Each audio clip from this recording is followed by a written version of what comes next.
내가 조선의 국모다. 다 아실 겁니다. 먼저 민비냐 명성황후냐, 이것은 조선시대 왕비는 황후라고 하는데, 명성황후는 고종이 황제로 등극했기 때문에 황제의 왕비 황후라고 불러지지만, 민비라는 단어는 일본 사람이 명성황후를 낮잡아 표현하는 단어라고 합니다. 그렇기 때문에 올바른 표현은 명성황후라고 부르는 것이 맞다고 합니다. 오늘은 명성황후에 대해 몰랐던 점, 역사적으로 잘못 알고 있던 점, 명성황후의 본 모습을 이야기해볼까 합니다. 시청하시기 전 구독과 좋아요 부탁드립니다.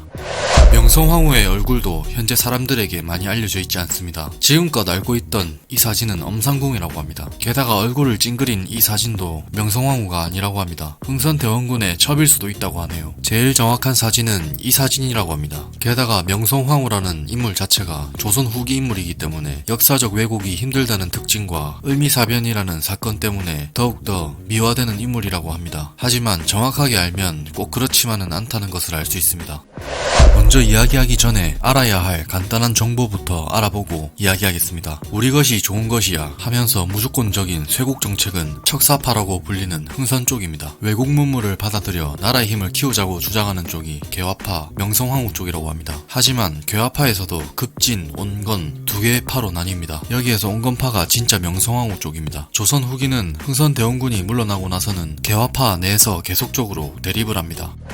어떻게 해서 명성황후가 권력을 잡게 되었을까요? 역사상 말기에는 외척 세력과 같은 왕권보다 신권이 더 강해집니다. 이때도 그랬죠. 그로 인해서 흥선대원군은 세도 가문을 타파하기 위해서 비교적 약했던 영민씨를 들여옵니다. 민씨를 들여오게 되면 쉽게 컨트롤할 수 있다고 생각했습니다. 하지만 고종이 성인이 되자 명성황후의 세상이 열립니다. 이때부터 중국의 악녀 서태후 영상을 보면 알 수 있다시피 조금 비슷한 면도 있습니다. 민씨 세력이 주요 요직을 다 꿰차고 조선의 무정부패를 시작합니다. 게다가 외세와 손을 잡아 개혁한다는 것도 아니고 외세가 침략할 수 있는 발판을 만들었다고 봐도 과언이 아닙니다. 제일 처음 신식 군대를 만든다는 핑계로 구식 군대인 오군영에서 차출해서 서양식 군대 별기군을 만듭니다. 여기까지만 보면 괜찮지만 오군영에서 사용되는 운영비 일부를 신식 군대 운영비로 충당해야 했습니다. 하지만 관리들의 착복으로 인해 구식 군대 운영비는 제대로 운영되지 않았습니다. 그 때문에 구식 군대와 신식 군대가 대립이 생깁니다. 구식 군대 편에 흥선대원군이 지지해주고 신식 군대는 민씨가 지지해주는 싸움이 일어납니다. 이렇게 흥선은 이때가 기회다 싶어 단단히 벼르고 있던 군대를 모아 일을 크게 하려 했으나 민씨는 일본과 청나라를 끌어들여 무마합니다. 이 사건이 바로 이모군란이죠. 그 결과 청나라와 일본에게 도움을 받았으니 그 대가를 치러야 했습니다. 우리나라가 조선 말기에 있던 조약은 전부 불평등 조약이라고 봐도 무방합니다. 일본에게 거대한 차관을 빌려 그 돈으로 보상을 하고 청나라에게는 적극적으로 내정 간섭을 할 수 있도록 했습니다. 이때까지만 해도 청나라가 일본보다 강했다고 봐도 되겠네요. 개화파들의 취지는 신식 무기로 외세에 독립하여 자주권을 확보하는 것이 그들의 뜻이었으나 개화파 쪽이었던 민씨는 계속해서 외세를 끌어들이는 행위 때문에 자주국을 지향하던 개화파는 민씨에게 등을 돌려가고 있었습니다. 그 개화파 중에서도 급진개화 세력은 갑신정변을 일으킵니다. 급진개화 세력이 온건개화 세력 민씨의 파를 공격했고, 민씨는 이번에도 청나라의 도움을 받아 개화파의 세력을 저지했습니다. 이렇게 같은 개화파끼리도 다툼이 일어날 정도면 백성들에게 수탈은 얼마나 강했을까요?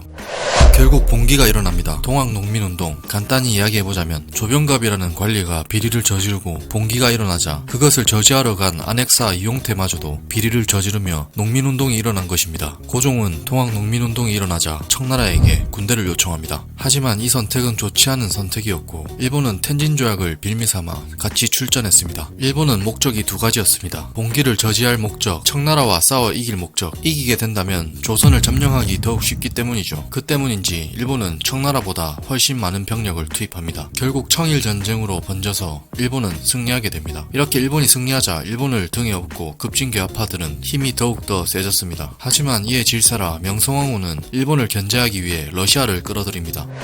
이것을 본 일본은 계속해서 명성황후에게 우리가 잘해줄 테니 우리와 잘 지내보자며 했지만, 이 모습을 본 급진개화파는 더욱더 명성황후의 자존심을 건드렸습니다. 끝까지 러시아와 손을 놓지 않자 일본의 낭인들은 경복궁을 습격하여 명성황후가 시해되는 사건, 을미사변이 일어납니다.